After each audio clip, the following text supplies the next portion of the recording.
Today, we're going to dive into one of the most influential and, let's be honest, controversial books in anarchist thought, The Conquest of Bread.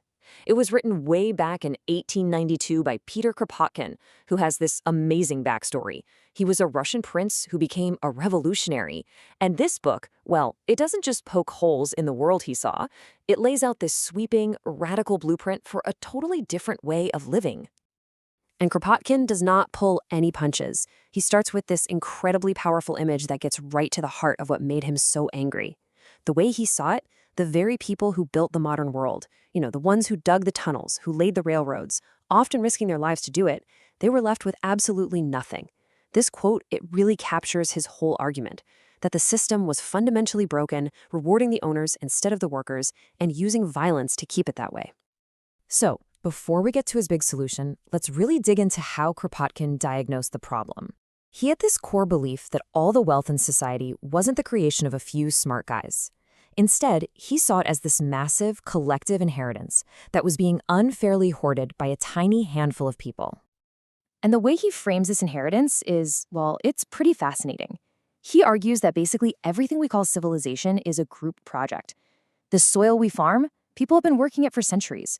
The roads, the railways, all of our scientific knowledge, even the art hanging in museums. He says all of it, every last bit, is the result of the hard work of countless people, many of whom are long gone and totally anonymous. And this is the real kicker for Kropotkin, the central contradiction. We are all born into this world that is brimming with the wealth of the past, right? But the rules of the game say it's all the private property of a very small minority. For him, this wasn't just unfair, it was the fundamental injustice of his time. He really paints a stark picture here. On one side, you have shareholders who might not even know where the railroads they own are physically located. And on the other, you have the actual armies of workers who dug the tunnels and laid those tracks. Kropotkin's question is actually pretty simple, but it's deep. Who has the better claim to all this wealth? So when he looked at what he saw as a totally illegitimate system, Kropotkin wasn't interested in just tweaking a few things. No, he was proposing a complete revolution in how we think. And it was all centered on this one powerful idea, well-being for all. His solution wasn't just about money or economics. He saw it as a combination, a synthesis, of the two great ideals that he thought humanity had been chasing for centuries: economic liberty on one side and political liberty on the other. And he called his idea anarchist communism. Now, look, I know those are two words that come with a ton of historical baggage today, so it's really, really important we focus on what Kropotkin himself meant. He defined it as communism without government, the communism of the free. For him, it was about hitting two birds with one stone, achieving economic freedom, freedom from poverty, and political freedom, which is freedom from being ruled over by other people. And this right here, this was the ultimate goal. Not something like the right to work. He thought that was basically a trap to keep people in wage slavery. No, he wanted the right to well-being. He argued that for the very first time in human history, technology and industry had advanced so much that society could actually produce enough for everyone to live well. The problem wasn't a lack of stuff, it was a problem of distribution. Okay, so that's the grand vision. But how would any of this actually happen? How do you get from A to B? Well, Kropotkin's first step was a pretty controversial concept he called expropriation. And this is the big question, isn't it? I mean, it's the one everyone asks. If you get rid of private ownership of all the important stuff, what do you replace it with? Doesn't it just turn into a chaotic free-for-all where everyone's fighting over what's left? Kropotkin totally saw this criticism coming, and he deals with it directly. He makes it really clear that expropriation doesn't mean taking everyone's personal belongings. Like, he literally uses the example of taking everyone's coats and throwing them in a big pile. It's not about that. And it's not about just splitting up some billionaire's fortune either. He was focused specifically on taking back the means of production, the things a society needs to function, like land, factories, and houses, and then organizing them for everyone to use. Let's make this more concrete with his example for housing. He didn't picture some big government department assigning apartments from an office tower. No, he imagined a totally decentralized, bottom-up process. People in their own neighborhoods would just figure it out. They'd see which houses are empty, see which families are crammed into awful slums, and then work together to rearrange things fairly, all through mutual agreement. All right, so people have their basic needs met, but that just brings up the next huge question. Why would anybody work if they don't have to? Kropotkin's answer to this one forces us to completely rethink what work even is. Kropotkin basically argued that wage work is, by its very nature, exploitative and soul-crushing. He says most of us don't actually hate working. We hate doing pointless, dangerous, or degrading work just so someone else can get rich.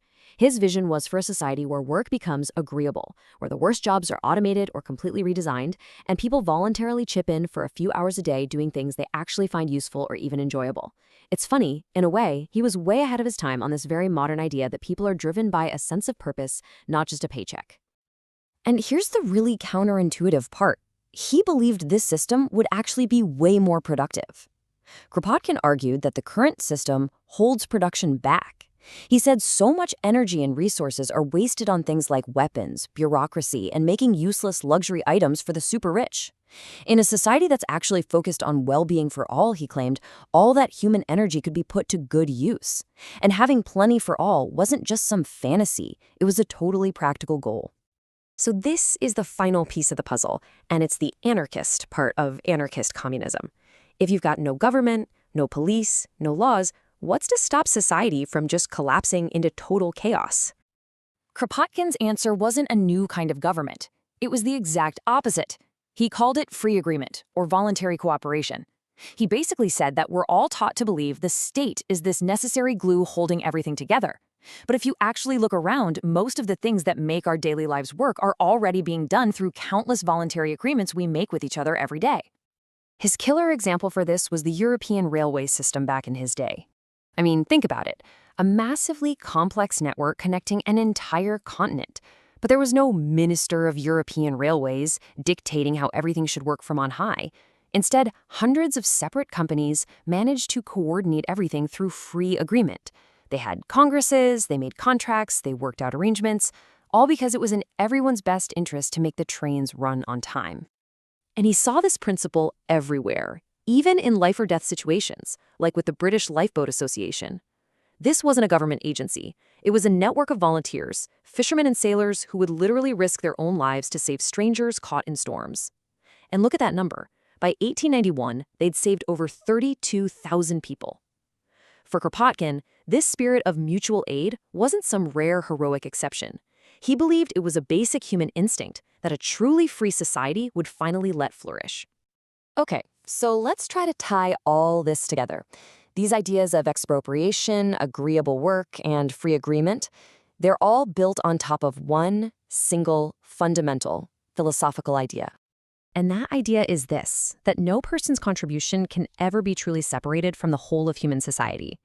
Every invention we make, every crop we harvest, every new idea we have, it's all nourished by this vast, deep root system of a civilization built by millions and millions of people who came before us. And that leads him to his final and maybe most challenging question. If everything is so tangled together, how can you possibly put a price tag on what one individual contributes? The example he gives is kind of mind-blowing. The Italian worker who died digging the Suez Canal, he argues, is just as responsible for the success of the English cotton industry as the factory worker in Manchester. So in his view, if everything is connected, then the wealth belongs to everyone. It's as simple as that. The Conquest of Bread was written over a century ago, and it's a utopian vision that people have been fiercely debating ever since. But whether you think his revolutionary blueprint is brilliant or completely crazy, Kropotkin leaves us with a really powerful question. If we set aside all the grand politics for a moment, where in our own complex world today do we see that power of voluntary cooperation that he championed? It's definitely something worth thinking about.